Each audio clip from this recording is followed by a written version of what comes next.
बहुत पुरानी बात है। सुल्तानपुर नामक राज्य में विजय सिंह नामक एक राजा था।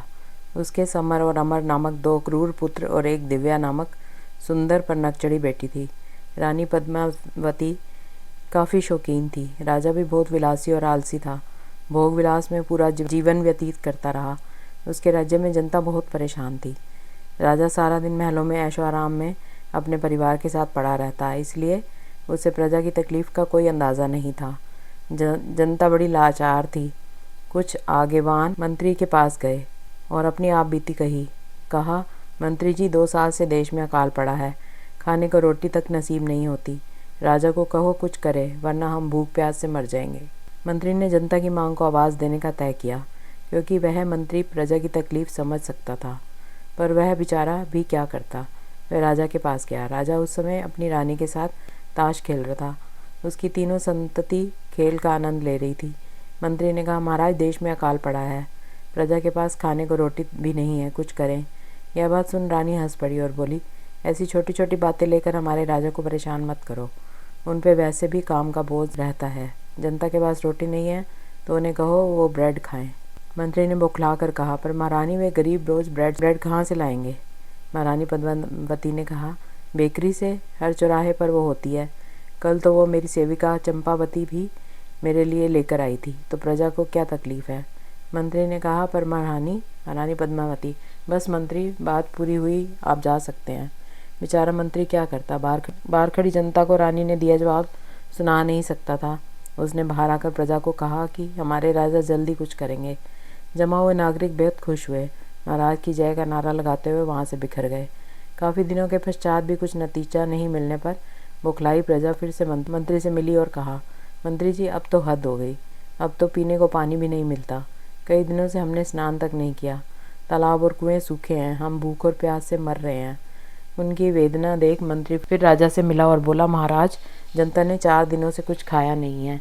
इस पर वहाँ मौजूद राजा की बेटी दिव्या बोली, तो मंत्री जी उन्हें कहें कि कुछ खा लें। ऐसे भूखे रहना ठीक नहीं। मंत्री ने कहा, पर कैसे खाएं, नदी कुएं सूखे हैं, देश में अकाल पड़ा है, पीने तक को पानी नहीं। इस पर समर बोला, ऐसे कैसे हो सकता है। हमारे महल में देखो, पानी की कोई कमी नहीं। वैसे उन्हें भी तो इंतज़ाम कर रखना चाहिए। मंत्री ने कहा, ये काम राजा का है। इस पर राजा चिढ़कर बोला, तो तुम क्या चाहते हो, हम उन भूखे नंगों के घर घर जाकर पानी भरें। मंत्री, नहीं महाराज, मेरे कहने का मतलब है कि।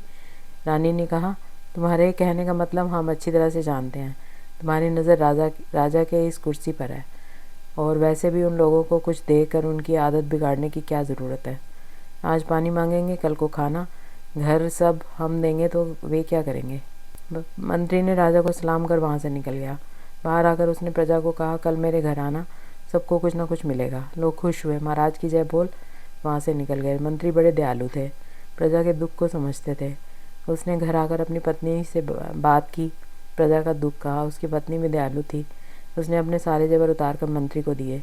मंत्री ने उसके जेवर और घर का सभी कीमती सामान दूसरे देश जाकर बेच दिया और उनसे अनाज खरीदा। बेचे गए गहनों से खरीदा अनाज ज़्यादा नहीं था, पर 1 हफ्ते तक सभी के लिए पर्याप्त था। मंत्री ने खुशी खुशी घर की ओर कदम बढ़ाए। दूसरे दिन मंत्री के घर के सामने काफ़ी भीड़ इकट्ठा हुई थी। मंत्री ने थैली भर भर कर सबको अनाज देना शुरू किया। जनता को अनाज मिला, पर वो उम्मीद से कम था। वहाँ खड़ी भीड़ ने खुसर फुसर करना शुरू किया। राजा ने ज़्यादा अनाज दिया होगा, पर यह मंत्री हमें थोड़ा देकर मूर्ख बना रहा है। बाकी का अनाज ये खुद हड़प कर लेगा। गुस्से हुई आवाम ने मंत्री से कहा, ए मंत्री, हमें हमारा पूरा अनाज दो। ये क्या बचा कुचा दे रहे हो। मंत्री ने कहा, सच मानो, मैंने आपकी तकलीफ़ दूर करने ये तत्कालीन व्यवस्था की है। जल्दी आप सबकी तकलीफ़ भी दूर होगी।